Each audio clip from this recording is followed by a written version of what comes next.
Bienvenidos a un nuevo capítulo del podcast Dimensión Portal. Yo soy Tania y hoy con Bea estaremos muy felices de que nos acompañe en este nuevo capítulo. Hoy abordaremos la temática de acné y su respectivo tratamiento. Sin más preámbulos, te invitamos a conocer este mundo del acné. Oye, Tania, ¿conoces a la doctora Pimple Popper? A la doctora Sandra Lee, la que revienta grano ahí en el Instagram. Oye, pero esos granos no salen únicamente en la adolescencia. No, sí, también en enfermedad y cosas parecidas.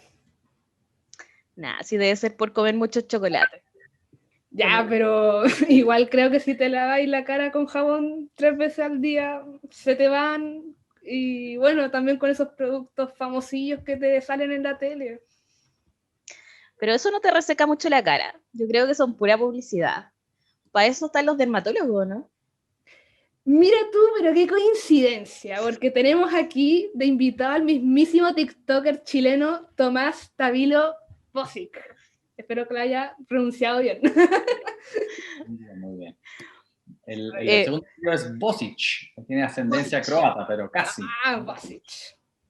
Oye, Tomás, ¿cómo te decimos, doctor, o te decimos Tomás así? Tomás nomás. Sí, El ya. Tommy, Tomás. el doctor Tommy puede ser. Sí. Puede ser informal, amigable, cercano. Súper. Entonces, te damos la bienvenida, doctor Tomás Tavisno, o Tommy, Tomás, ¿cómo estás? Muy bien, muy contento de que me hayan invitado a su super podcast de ciencia, así que emocionado, pues, ¿ustedes cómo están? Súper. Vea. Yo bien también, después de una larga jornada, pero aquí siguiendo y motivada. Muy Súper bien. motivada. Bueno, Tomás, nuevamente agradecerte, muchas gracias por acompañarnos y bueno, ya para comenzar la entrevista, quisiera partir preguntándote acerca de qué es y por qué se produce el acné. Bueno, el acné es una enfermedad inflamatoria de base genética que se produce por múltiples factores. Muchas veces ustedes van a ver que en el acné todo el mundo mete mano, ¿no es cierto? Que existen demasiados factores que participan en su fisiopatología. La fisiopatología, dícese de aquel nombre de la ciencia que explica el enfermar de un paciente. Entonces, la fisiopatología del acné, a pesar de que existen muchísimas cosas que le influyen, se resume en 4 factores. Participan del acné la presencia de una bacteria, que es el Propionobacterium acnes, que ahora se actualizó en su nomenclatura, que es Cutibacterium acnes. Participa la inflamación, y la inflamación está muy mediada por la base genética del paciente. Pareciera que hay pacientes cuya presencia de la bacteria induce una tremenda respuesta inflamatoria, versus el resto de las personas que no tenemos acné, que también podemos tener esa bacteria, pero no montamos esa respuesta inflamatoria. Entonces es la bacteria, la inflamación, las hormonas, porque la testosterona y sus derivados producen la activación de las glándulas sebáceas y por lo tanto el acné es más característico en los adolescentes, que es cuando empieza la activación de los caracteres sexuales secundarios y la testosterona periférica, y también es más frecuente en las mujeres adultas, que también se ponen muy sensibles a la testosterona. Y la cuarta causa, pero que en verdad es la primera, el origen de todo, el prólogo, el ABC, el 1, 2, 3, el índice, el alfa y omega, la condición sine qua non del acné es el punto negro, el comedón. El punto negro o el comedón es la obstrucción de la salida de la unidad folículo sebácea. Por lo tanto, nunca se produciría acné si es que la vía de salida de eso estuviera desobstruida, estuviera desimpactada. Pero los pacientes, y eso también tiene que ver con el componente genético, a cierta edad empiezan los queratinocitos, que son las células en la emergencia de la glándula folículo sebácea, empiezan a deshidratarse más rápido, a modificar su expresión genética y se compactan para después pegarse en la salida y oxidarse un poco, entonces dan origen al comedón, al punto negro. Y en la medida que la glándula está muy activa y el poro está muy cerrado, es cuando se produce el acné. Si eso eventualmente se coloniza por bacterias, finalmente se infecta, por decirlo así, se inflama, y la piel es un órgano que es demasiado, demasiado especializado. Tiene un origen, por lo menos la epidermis, tiene un origen idéntico al del sistema nervioso central. La Tania, que trabaja en un laboratorio de neurociencias, no sé si sabrá las capas que se originan en la embriología, del ectodermo se origina el sistema nervioso central y también se origina la epidermis, y por eso que la piel está tan relacionada con el sistema nervioso central. Y el tejido conectivo, que es la parte que está por debajo de la epidermis, es un tejido demasiado exquisito, desarrollado, es una piscina de ácido hialurónico con colágeno, elastina, tiene un montón de células que son muy activas, los fibroblastos, entre otras cosas. Entonces, toleran muy mal la inflamación, de manera que se produce una cicatriz muy fácil. Una vez que ya se rompe la dermis en su estructura normal, todo el proceso reparativo que viene posterior nunca es de la calidad de la piel, el proceso reparativo nunca tiene los tejidos que tiene la calidad de la piel original. Tienen una cantidad de colágeno distinto, un tipo de colágeno distinto, y entonces la piel pierde sus características originales, pierde la elasticidad, pierde la textura, pierde el brillo. Entonces, en los pacientes que hacen un acné muy inflamatorio, rápidamente dañan la dermis, rápidamente dañan la unión dermoepidérmica, donde está la membrana basal, que es la estructura más sensible de la epidermis, y quedan con secuelas precoces o rápido e intensas. Entonces, siempre nosotros hablamos de esto, de que el acné hay que tratarlo antes de la primera cicatriz, o por lo menos esa es la filosofía que tengo yo, o la filosofía que tienen los dermatólogos que se dedican a acné. Yo soy, entre comillas, agresivo con el tratamiento, no significa que vaya a ser desproporcionado, sino que tú eres proactivo para frenar la actividad inflamatoria, y en la medida que tú controlas la enfermedad de un paciente, yo soy tolerancia cero a los brotes, ¿cachai? Entonces, el acné es una enfermedad que es crónica, tiene esa base genética, tiene inflamación, tiene la colonización permanente de las bacterias, y por lo tanto yo cuando los doy de alta a los pacientes, doy altas controladas, ¿cachai? Entonces, las altas no son definitivas, son altas controladas, para que el paciente en verdad siga recibiendo tratamiento hasta nuevo aviso. Si son mujeres en edad adulta con activación hormonal de las glándulas, con frenadores de la testosterona, ya sean pastillas anticonceptivas, espironolactona o sus derivados. Y si son cabros jóvenes cuyo componente genético es el principal, es decir, están siempre con la tendencia a producir puntos negros, ojalá siempre estén utilizando algunas moléculas exfoliantes químicas de uso profesional, que usualmente son los derivados ácidos de la vitamina A, el ácido retinoico, el retinol o el adapaleno, y algunas otras moléculas que son estrellas en dermatología, como el ácido salicílico, entre otras cosas. En resumen, es el punto negro, la inflamación, la bacteria y las hormonas. Tomás, y en base a lo que tú habías mencionado de los puntos negros, sabemos que existen distintos tipos de piel, por lo que nosotros sabemos como la piel grasa o la más sensible. ¿Hay algunas que sean más propensas a sufrir acné? Dos cosas al respecto. Es más o menos evidente, o sea, la respuesta es afirmativa, que las pieles con tendencia grasa tienen más tendencia al acné. Pero no es exclusivo de las pieles con tendencia grasa. Y la verdad es que la noción de que yo tengo tengo distintos tipos de pieles, pienso que es un problema, no sé, un poquito inventado por el mercado, por el comercio, ¿cachai?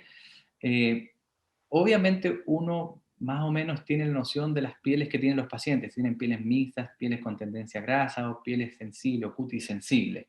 Pero la piel es un órgano extremadamente dinámico. Entonces, a veces estoy un poco más reseco, a veces estoy un poco más humectado, a veces estoy un poquito más graso.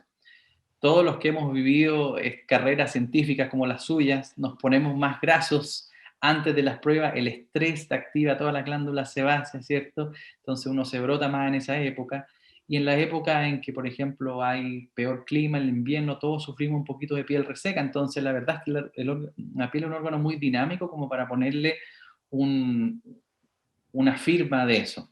Pero definitivamente el acné se ve en los pacientes con pieles grasas.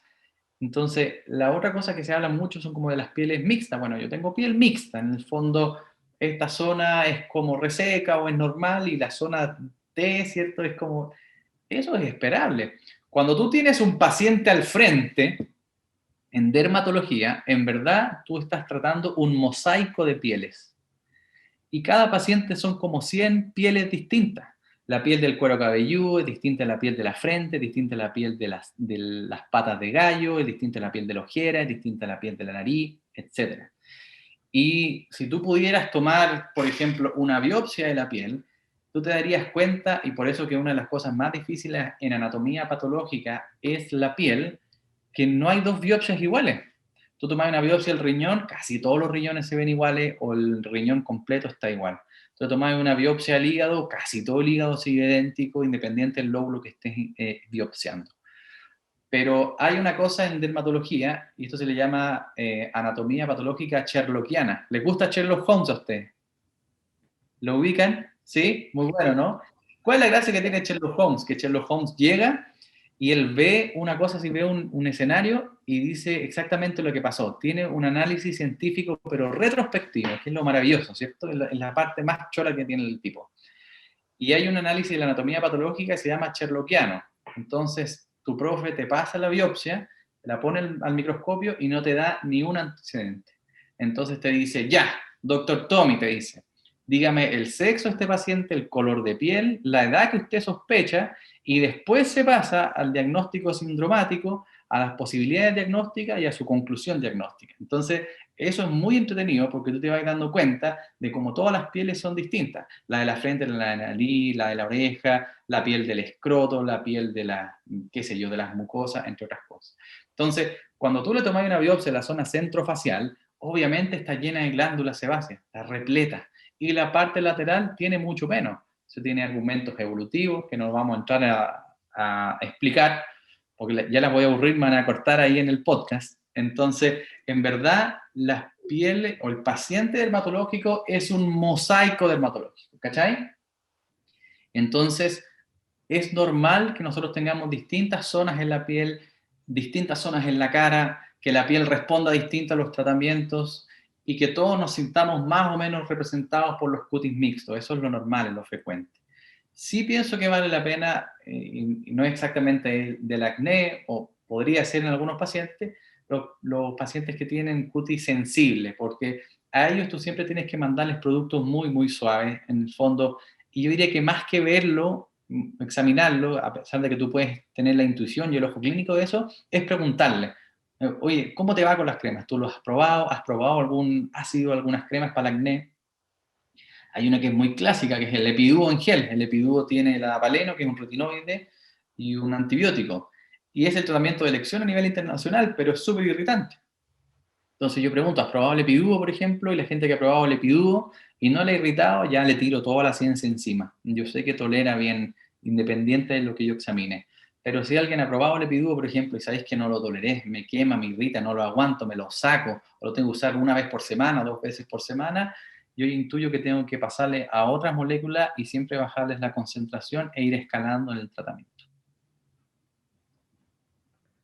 Uy, qué loco el tema de, o sea, que muy pilla con el tema de la referencia a la literatura de Sherlock Holmes. De verdad debe ser todo un desafío Oye, lo que más te pongan entretenido. ahí en el microscopio un pedazo de piel y dígame de dónde es. Oye, es lo más entretenido que te puedes imaginar, así. Y cuando mandan eso, mandan un caso clínico y tú esperáis la biopsia y vais a ver la biopsia y tú cacháis que el patólogo también se está cabeceando ahí. Entonces, es la ciencia, es la hipótesis de la hipótesis de la hipótesis. Entonces, cuando tú tenías un síndrome clínico, nosotros en clínica tomamos la historia y examinamos. Y con eso tú tienes que hacer un diagnóstico sindromático. Es decir, dícese de aquella condición clínica que es la sumatoria de síntomas y signos clínicos que se pueden producir por más de una causa. Entonces, si alguien viene con fiebre, tú antes de decir este gallo está resfriado, tienes que decir eso es un síndrome febril. Entonces, el profe pesado te va a decir, bueno, ¿cuáles son las causas de síndrome febril? Pues tú tienes que empezar. Y empezáis muy desordenado, puede ser un resfrío, reprobado. Tenéis que tener un orden mental. Entonces tú dices, mira, podría ser fiebre inflamatoria o no inflamatoria. Ah, este gallo sabe, este se maneja, tiene un orden mental, un esquema. Si es inflamatorio, puede ser infeccioso o no infeccioso. Oye, espectacular, este tipo se maneja. Si es infeccioso, podría ser bacteriano, viral y así te va. Entonces, cuando tú estás en dermatología, también haces muchas veces, no se usa tanto eso, porque en verdad en dermatología tú llegas al diagnóstico muy rápido. Pero tú debieras hacerlo. En verdad, yo tengo al frente mío, yo sé que es psoriasis, pero en verdad tengo que decir esto es un síndrome eritemato escamoso o un síndrome psoriasiforme. Podría ser psoriasis, podría ser otra cosa también. Y de repente llegan unas carachas, tú decís, no tengo idea de lo que está para el frente mío. Se dice en dermatología, nosotros estamos muy entrenados visualmente, es la especialidad más visual, competimos con la radiología y precisamente la anatomía patológica, en que tú ves y ves y estudias y ves y ves y ves un millón de pacientes en tu vida. Entonces, no sé, pues en mi especialidad yo veía entre 60 a 70 pacientes diarios en Cuba. Y cada paciente dermatológico trae 3 problemas dermatológicos en promedio. Entonces tú puedes llegar a ver cientos de lesiones en un mismo día. En una semana alcanzáis a ver como 200, 250 pacientes. En un mes podéis ver 1000 pacientes en una especialidad que tiene 10 o 11 meses de práctica. Son como 10.000 lesiones anuales, 10.000 pacientes anuales y son como 30.000 pacientes durante tu especialidad. Y son 3 lesiones por promedio, o sea, tú alcanzas a ver 90.000 o 100.000 lesiones durante tu residencia. Entonces, no solamente la dermatología, sino que el cerebro humano funciona así, es muy visual. Entonces, cuando tú veis y veis y veis, ¿cachai? Tú más o menos llegas al diagnóstico al tiro, te juráis el rey del mundo. Entonces, en los primeros 5 en los primeros 5 segundos, 10 segundos, la gran mayoría de los pacientes que se sientan al frente tuyo, tú ya sabes lo que tiene, casi nunca hay un problema diagnóstico, lo más difícil es el problema terapéutico, cómo yo lo manejo a este paciente. Y se dice con esas cosas de la vida que si tú no llegas al diagnóstico en los primeros 5 segundos, lo más probable es que el paciente requiera una biopsia, ¿cachai? Porque ya está raro eso. Entonces, cuando tú le indicas la biopsia, tú le estás tratando de que alguien te aclare el panorama. Pero cuando tú se lo pasas al patólogo, dices, este tipo lo va a mirar al microscopio, ojalá me llegue el diagnóstico, esa es la idea. Pero en verdad, cuando él lo ve, él mismo tiene que hacer un diagnóstico diferencial. Entonces, es una cuestión súper complicada, no las voy a aburrir con eso, porque existen patrones inflamatorios en la piel. Entonces, existe un patrón liquenoide, que es lo que ve el tipo en el microscopio y dice, oye, esto está lleno de células como en banda al nivel dérmico, tiene que haber un diagnóstico diferencial. El patrón liquenoide se puede ver por trastorno por medicamentos, por enfermedades autoinmunes, y así empieza a buscar otras pistas, ¿cachai? Entonces se tiene que hacer una correlación clínico-histopatológica para llegar a un diagnóstico confirmatorio, pero es súper desafiante. Fíjate que en mi tesis, que era, yo hice una tesis, era precisamente de casos complejos, eran de teledermatología, de derivación de otro dermatólogo al hospital más grande que era el nuestro en Centro Habana, en La Habana Central, que es el Hospital Hermanos Amejeira, que concentra a todos los especialistas y tiene todos los protocolos dermatológicos complejos a nivel nacional. Entonces, yo decía, yo tengo los mejores profes, tengo mi profe de la zona de Collazo, oye, una enciclopedia dermatológica, ¿cachai? Y tomé a los 3 profes con más experiencia, les saqué su diagnóstico a cada uno de ellos y los contrarresté con los diagnósticos de anatomía patológica para ver la correlación, etc. Oye, me cabeceé, no sé, por los 3 años con todos los casos que me mandaron para llegar a diagnósticos definitivos. Oye, y si llegué a la mitad de esos diagnósticos es mucho, te juro, que es una cuestión súper, súper compleja. Entonces, el pensamiento médico, el pensamiento es una cosa que es científica, y que ustedes están muy en la línea de eso, que es muy entretenido poder conversar, vamos a llamarle a este nivel académico, intelectual, pero cuando tú le llevas a la práctica es casi un arte. Tenéis que tener olfato, tenéis que tener ojo, tenéis que ver qué es lo que quiere el paciente, tiene su diagnóstico, cuál es el problema, qué es lo que me quiere decir. Todo el mundo me cuenta un problema al principio, pero no estoy seguro que ese sea su problema principal. Los dermatólogos somos también los que vemos, por ejemplo, enfermedades de transmisión sexual. Yo ya cacho que cuando viene un cabro joven y me empieza a contar algunos problemas que no son tan importantes, y apenas se está yendo, me dice, ay, me salió este poroto en el testículo, ¿cachai? Entonces, la medicina tiene esa cosa, la mezcla entre arte y como ciencia social, qué es lo que está haciendo este paciente, cómo quieres que yo lo ayude, qué es lo que está esperando de mi consulta, ¿cachai? Pero la parte sherlockiana o sea, te morís lo interesante que es muy entretenida. Y cuando mostraban eso, las placas ahí, y era un diagnóstico difícil, el profe obviamente lo sabía, y nosotros éramos un montón de residentes, habíamos 50 en la sala, y tú le apuntabas el diagnóstico, era ahí el rey del mundo, es una cuestión, un placer académico, científico gigante, ¿cachai? Muy bonito eso. Ah, sí, o sea, súper respetable tu labor entonces, o sea, son muchos factores que hay que considerar y como bien decías, es mucho repetir. Y Claro. bueno, para pasar como a la siguiente pregunta, que es más referida a la parte más psicológica de cómo la gente enfrenta el acné. Porque, no sé, tengo un caso de un familiar que el acné es algo que tiene que sacar de su vida porque, no sé, algo le pasa, I don't know. Pero ¿consideras que hay un punto, desde este punto de vista psicológico, que el tratamiento dermatológico tiene que ser acompañado de algún psicólogo o psicóloga? Pucha, idealmente sí. El acné tiene, yo diría que por varios motivos, afecta demasiado la personalidad y la emocionalidad del paciente. Uno, es que qué lástima, lo que más afecta es la cara, pues. Entonces la cara es la carta de presentación de todos nosotros y el acné tiene una predilección por esa piel, así que yo diría que esos son los factores principales. Y dicho eso, yo veo pacientes que tienen acné solamente en la espalda y también les afecta un montón, ¿eh? Así que no es exclusivo de la afectación de la cara. Lo otro es que el acné coincide con la edad en que todos nosotros somos más sensibles a lo que opina el resto en la edad preadolescente y adolescente. Y a pesar, bueno, no sé en qué estará el bullying a nivel escolar, me da la impresión de que ha mejorado un poco. Las generaciones nuevas no sabían el bullying que nos hacían a nosotros. Bueno, yo ya tengo, yo creo que 10 años más que usted. Pero en nuestros tiempos era matar o morir, o sea, era un bullying así crudo.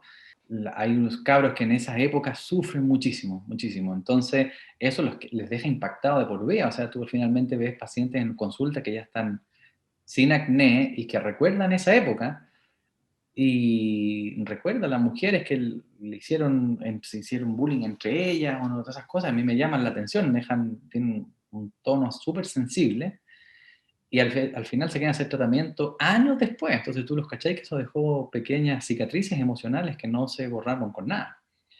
Y lo otro diría yo que es la cuestión de que deja cicatriz. Entonces, hay algunas enfermedades que tú las puedes tener, que pueden ser intensas, te pueden afectar demasiado, pero no te dejan secuelas en la piel. Entonces tú puedes dejar eso atrás. Y el acné no, el acné te acompaña ya sea por su actividad o por su secuela por muchos años, sino por siempre. Entonces, las cicatrices te quedan de por vida. Hay gente que tiene cicatrices de acné, estas que son las picahielos, son cicatrices atróficas, algunas son verdaderamente deformantes. Esos pacientes llegan con esa carita enferma hasta la edad adulta y a veces se quedan sin tratamiento en la edad adulta. Tengo una paciente súper querida, ascendencia peruana, la veo en Ovalle, y ella con su vida más o menos bien resuelta, 35 años, había tenido hijos hace poco y hace tiempo que no pensaba en sus cicatrices de acné, unas cicatrices atróficas bien intensas, pero se dio cuenta de su hijo, le preguntaba, o el hijo le decía cosas, ¿cachai? Entonces se quieren tratar hasta 15 años después, perfectamente. Entonces es un tema como recurrente. Y además que, no sé, cada uno tendrá su idea de cómo es la práctica clínica dermatológica, cuál es la cultura que hay de la atención médica aquí en Chile, no lo sé. Yo siento que muchos pacientes quedan descontentos con su dermatólogo. Entonces, como que también hay una cosa que el paciente está crónicamente perdido, está como mal orientado, no sabe qué hacer, hay abundancia de información, se echa demasiado producto.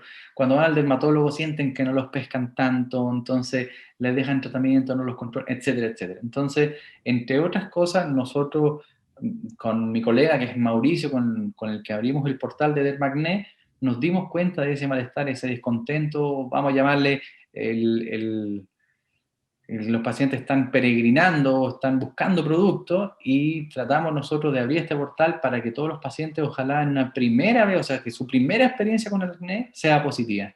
Me pescó, me miró, me examinó, vio mis fotos, me dio un tratamiento personalizado, me frenó el brote en un principio, me dijo qué tenía que hacer, cómo hacerlo y cuáles son las cremas que yo voy a usar hasta nuevo aviso, o sea, más o menos a permanencia, ¿cachai? Pero claro, o sea, es una cuestión súper, súper intensa. Para volver a tu pregunta, se considera que el acné debe ser de tratamiento interdisciplinario. Quizás en la práctica nosotros lo hacemos menos que lo que debiéramos, eso es un mea culpa. De todas maneras, yo trato de explorar un poquito la fase emocional. le digo a los pacientes, especialmente a los jóvenes, que les pongan nota al acné, cuánto te afecta del 1 al 10. Eso está incluido en nuestro cuestionario en dermacné.cl, por ejemplo. Y si uno empieza a tener algún red flag, alguna bandera roja de que el paciente eso le está afectando demasiado, sí los derivo a psiquiatra o a psicólogo, porque a veces requieren medicamentos. En Estados Unidos se sabe ya que el acné es un factor de riesgo, por ejemplo, para suicidio, y hay gente que se suicida por la enfermedad, y mucho tiempo se pensó que ya que la gente empezaba a tomar la isotretinoína, que es el mejor medicamento que existe para el acné, los suicidios como que se disparaban. Entonces, siempre se pensó que era el medicamento, pero en verdad es la tendencia a la enfermedad. Entonces, la tendencia a la enfermedad puede ser una cosa que psiquiátricamente afecta demasiado, y siempre tenéis que tener eso en mente. Además de tener súper buen tacto, ser cariñoso, ser cercano con los pacientes, yo les trato de, entre comillas, corregir algunas cosas. Actores que tengo la piel horrible, muy fea, no tienes eso, no tienes la piel horrible. La piel es tu piel, trata de abrazarla, quiérela, ama. ¿Cómo te va a mejorar de la piel si estás enemistada con ella? Si es tu piel, ¿cachai? Entonces, no hable de una piel enferma, no hable de una piel horrible. Pensemos que la piel está enferma nomás y que va a mejorar, ¿cachai? Es tu piel, es bonita. Es como aceptarte a ti mismo, finalmente. Aceptarte a ti Claro, mismo. y todo esto está como problema de fondo, el estereotipo o la idea inserta que tenemos de idea de belleza que nos ponen desde cabros chicos, pues. Exactamente lo que tú dices. La otra cosa es reflexionar sobre lo importante que es el lenguaje. Entonces, el paciente te está dando pistas con lo que dice y cómo lo dice. Si tú eres capaz de desarrollar una escucha atenta, una indagación apreciativa del discurso de tu paciente, te está mandando un montón de pistas así. Y tú también tienes que serte responsable de tu lenguaje. Entonces, no creas que es algo fácil, porque tú en el fondo tú estás batallando con tu ego y no existe ningún profesional más ególatra que el médico, ¿cachai? Nosotros somos los más egocéntricos que hay en el mundo mundial. Entonces, si tú estás ahí y, puta, yo me quiero hacer el bacán, weón, llego al diagnóstico rápido y te digo cualquier pesadez porque te la digo, esa cuestión les queda grabada a fuego a los pacientes, les queda grabada a fuego, ¿cachai? Oye, este acné inflamatorio es característico de los gordos chicos, ¿ah? Y puede ser verdad, oye, pero ese paciente se lleva la cuestión, pero entonces jamás ocupar adjetivos, jamás ocupar... ser calificativo con esas cosas, ser descriptivo, hay que ser descriptivo, hay que ser neutro y obviamente pasarse al lado positivo. Oye, yo pienso que está afectado, yo validar las emociones, pero no está tan terrible, vamos avanzando, yo te puedo guiar en ese proceso, tengo todas estas opciones terapéuticas, tenemos para rato, no es el fin del mundo. Entonces, el paciente necesita ser escuchado, necesita ser acompañado, tiene que tener esa luz de esperanza un poco. Y yo se lo escucho todos los días en mi consulta. Oye, fui donde el dermatólogo por mi rosácea y me dijo, estaba gorda. Oye, y me habló de mi gordura los 20 minutos de mi consulta de cuestión y no me dio ni cremas, ¿cachai? Yo pienso que esa es una forma de violencia médica, de violencia del trato. Entonces, es todo lo que tú dices, tienes toda la razón. O sea, el lenguaje y lo que tú dices, la idea, cómo la presentas, además que ojalá tengas buenas intenciones. Vamos a asumir que el médico tiene buenas intenciones, Por supuesto. pero vamos a asumirlo. Pero a pesar de que tú tengas buenas intenciones, a ti la gente te va a juzgar por lo que haces, no por lo que intentas hacer, ¿cachai? Entonces el lenguaje finalmente es tu acto médico, entonces tienes que ser súper cuidadoso, súper cariñoso, y eso uno lo va aprendiendo a costalazo con el tiempo.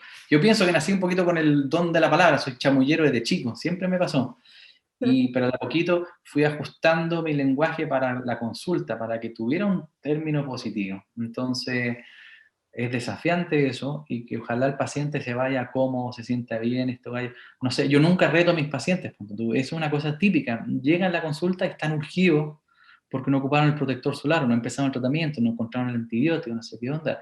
Y pues, eso puede pasar, bueno, absolutamente normal, ¿cachai? Como, ¿por qué te voy a retar yo por eso? Entonces yo los aconsejo, los guío, la gran mayoría de mis pacientes, no la gran mayoría, la mitad deben ser mayor que yo, entonces yo le digo, soy un pendejo aquí en la consulta, una señora de 50, 60 años, yo no te voy a obligar a cambiar a ti tus hábitos, entonces tú quieres tomar sol, toma sol. Estos son los riesgos, estas son las cosas, igual los manipulo un poco psicológicamente, ¿cachai? Les hago como trampas psicológicas, pero positivas. Entonces les digo, no sé, si tú empiezas a ocupar el protector solar, a ti te gusta verte bronceada, te encanta ese color, tú no conoces tu piel sin sol, no sabes lo bonita que es la piel sin sol, ¿cachai? O la gente encuentra que mi piel es bonita, yo tomaba sol como loco, o sea, como loco, a mí me decían Cruz Johnson, ustedes ni saben quién es Cruz Johnson. Cruz Johnson es un lector de noticias. Tania, tú no sabéis, te reís, pero no sabéis quién es Cruz Johnson. Uno bien naranjo, ¿no? Es naranja. Dr. Tommy era el Cruz Johnson del grupo de amistades, imagínate. Entonces, si yo tengo no voy a encontrar ningún cura gatica más que yo, entonces tomaba sol como loco. Entonces yo entiendo eso, entiendo lo que es el estándar, la anorexia, entiendo lo que es querer verse bonito, etcétera. Pero cuando los convenzo por ese lado, le digo, mira, yo no tomo sol y me veo muy paliducho, entonces como que les voy metiendo esa idea en la cabeza. O les digo, mira, en esta época no vas a tomar sol. Si tú no tomas sol en 2 meses más o 3 meses, te regalo un peeling, ponte tú. Y yo las veo que se miran así como, chucha, parece que en verdad lo voy a hacer. Es como que es un momento eureka, tomas la decisión así y finalmente alcanzas a curar a un montón de gente de la necesidad de verse bronceado, que es una cosa que para mí es muy bonita y muy práctica. ¿Sí? El poder de la persuasión. Hay que persuadirlos, pero en buena onda. Si no, Sí, si con buenas intenciones. Sí. no sé, pues yo conozco a gente que no recibe gente bronceada en la consulta, no sé. Yo no, me da lo mismo, ¿cachai? Tú tienes que ayudar a todo el mundo. Conocí a un cardiólogo yo que no atendía a pacientes que no dejaran el cigarro. Pero chucha, pero tenés que ayudarlo a dejar el cigarro, pues, no sé, y por último no lo llega, no sé, pues. Pero todos somos distintos y tenemos que saber que la gran mayoría de esas cosas están fuera de nuestra voluntad. Nosotros somos 98% hábitos, nuestro subconsciente es más potente que el consciente y la voluntad. Entonces, si tú no entiendes la naturaleza del ser humano así, como procesos biológicos complejos, y te quedas con la pura gente que se porta perfecto, entonces, ¿para qué te dedicaste a esto? Tomás, tú mencionaste que la mayoría de tus pacientes era mayor que tú. Queríamos preguntarte más o menos cuál es el motivo de consulta que tú más ves y quizás cuál ha sido, no sé si a lo largo de tu carrera, que tampoco eres tan mayor, cuál es el caso más como extraño que has visto en algún paciente. Uy. Bueno, yo no sé si la mayoría, Tania, pero el 50% debe ser mayor que yo. O está más o menos en mi edad. Porque lo que yo más veo en consulta son mujeres adultas con acné. Ese es mi motivo de consulta principal. Mi 100% de consulta, entre el 80 o el 90% deben ser mujeres adultas con acné. Y eso estamos hablando de una edad que va entre los 25 y los 35 años. El resto de los pacientes veo también niños, veo también adolescentes y llegan muchos pacientes mayores que yo, 35, 40. Usualmente ellos vienen por otros problemas, ya sea por medicina estética, un tratamiento con toxina botulínica, rejuvenecimiento, relleno y los tensores láser. Y los pacientes mayores siempre quieren hacerse algún chequeo o tienen alguna lesión sospechosa de cáncer y tú vas encontrando eso de vez en cuando. Historias, Tania, de casos raros, tengo 1.000.000 para hacerte un podcast distinto y yo las dejaría, pero así, pero entretenido. Yo diría que el que más se me viene a la mente rápido, dícese, era un jueves en La Habana, 2:30 de la tarde. Y yo en La Habana me llevaba súper bien, era el jefe de los becados, el jefe de los residentes, entonces siempre me llamaban a mí para organizar cuestiones y yo hacía un poquito de dermatoscopía, que es ver las lesiones con lente. Igual yo pienso que le pegaba un poco, los profes ya me tenían algo confianza, no sé qué onda. Entonces me mandan a llamar, me tocan la consulta, Oye, Tommy, vente acá, ven a ver este caso. Y yo, ¿qué onda? Y veo pasar una niña como con un velo así. Y empiezan a rotar los residentes, no sé qué onda. Empiezan a conversar entre ellos. Y me acerco y era una paciente que tenía toda la cara con como una descamación, con una costra así café. Y era toda la cara como una costra café así llena toda la cara, pero no constituía ninguna lesión elemental, no tenía espinilla, no tenía inflamación, era una descamación así café, gruesa, y le respetaba súper bien los ojos, pero el resto estaba así, y nos miramos, nosotros teníamos idea qué es lo que era, así. Y llamamos a la profe, a la jefa, oye, profe, voy a bajar un segundo, y la mira, nos mira. tiene idea, la profe, 60 años de dermatóloga, y empezamos a pensar en algunas enfermedades ampollares autoinmunes, que son enfermedades raras, que se produce inflamación de la cara y se va descamando de a poco, que se llaman pénfigo, un pénfigo seborreico, por ahí va, y lo vamos a biopsiar, yo creo que hay que biopsiarlo, no sé qué onda, y estos pénfigos seborreicos podrían ser de tumores, podrían ser como por tumores escondidos. Entonces, alguien dijo un escáner de abdomen, y de repente aparece una profe y la mira en la cara, así, y le dice, a ver, toma este algodón, y le pasa un algodón, y dice, pásatelo por la cara. Y la chiquilla se pasa el algodón por la cara, y era puro piñén, era pura... eso se llama, no tenía idea yo, se llama dermatosis neglectans, que son los pacientes que se dejan de lavar la cara. Pues. No se lavaba la cara hace un año, tenía una costra así gigante, y nosotros nos preguntamos después, ¿pero qué te pasó? ¿Por qué no lo hiciste? Y son esos pacientes bien especiales que tú los miráis y tienen la mirada un poco perdida, no sé qué onda. Bueno, resulta que finalmente lo derivamos y era paciente esquizofrénica, ¿cachai? Pero debutó por la piel la esquizofrenia, por decirlo así, ¿cachai? Pero así, 1.000.000 de esos casos, pues la dermatología es prima de la psiquiatría. Tú estás todos los días viendo eso. Los pacientes que tenemos psoriasis, yo tengo psoriasis, tenemos más índices de depresión y ansiedad. Yo debuté con la depresión en la universidad, he hecho 3 episodios depresivos severos, diría yo, así ya tomo antidepresivos de por vida. Y todos los pacientes psoriáticos somos así, depresivos, ansiosos. El paciente que tiene vitiligo también, usualmente muy estresado. El paciente con alopecia, con que se le cae el pelo a mechones, también, paciente súper estresado. Los pacientes con caspa, con dermatitis seborreica, siempre son estresados, trabajan en algo con proyectos, siempre. Están en contra del tiempo, están atrasados, toda su pega es para ayer. Entonces, hay partes de eso que son como síndromes psiquiátricos que se les llama, no sé, pues no esquizoide, que los pacientes siguen en el planeta Tierra, pero hay un grupo de pacientes que se escapa un poquitito, eso se les llama los esquizoides, los esquizofrénicos, que están así un poquito allá, están entre aquí y allá, ¿cachai? Y esas se llaman las dermatosis facticias, no ficticias, no hay que confundirse, no es que no existan, son facticias. Entonces, ese grupo de pacientes, que es el acné escoriado, el delirio de parasitosis o las escoriaciones neuróticas, son también un grupo de pacientes muy fascinante desde el punto de vista científico, pero extremadamente complejo desde el punto de vista médico profesional. Pacientes que se rompen la cara como por un impulso de ellos mismos. Y yo los veo y no tienen lesiones. Y en dermatología tú lo cacháis perfecto. Tú haces el diagnóstico de las dermatitis facticias, las autoprovocadas, en el acto. Lo haces en el momento. Te juro, no te demoráis ni un segundo, pues son lesiones lineales, costrosas, que no tienen lesiones iniciales de base. Entonces una vez también me pasó que llegó una niña y yo la miro y tenía lesiones facticias, autoprovocadas, en el acto. Y miro a la mamá, ¿y cómo le digo esto? ¿Cachai? ¿Cómo tú expones eso? ¿Cómo lo propongo eso para que no salga agresivo, para que te crean, para que ayudemos al niño? Y le empiezo a comentar y resulta que casi siempre pasa esto. La niña había vivido la separación de los padres hace poquito tiempo, entonces de a poquito empezó a ver cosas en la noche, y que pueden ser terrores nocturnos, también existe eso en psiquiatría, y la mamá, y vivía con la abuela, y la abuela era media religiosa, no sé qué onda. Yo soy ateo, no creo en nada, no creo en nada, nada, nada, los espíritus, no creo en Dios, no creo en nada, en el alma, nada, científico, así, rudo, rudo, rudo. Entonces, cuando me dice, mira, parece que hay algunos espíritus que le están haciendo daño a eso, y esa es la teoría de la abuela, y la mamá venía como para que yo converse, la paré en seco. Eso es imposible, ¿cachai? Entonces, ahí la idea es que nosotros tratemos de ayudar a la niña, y yo no sé si lo estaba haciendo consciente o inconsciente o dormida, pero estoy casi seguro que se lo está autoprovocando.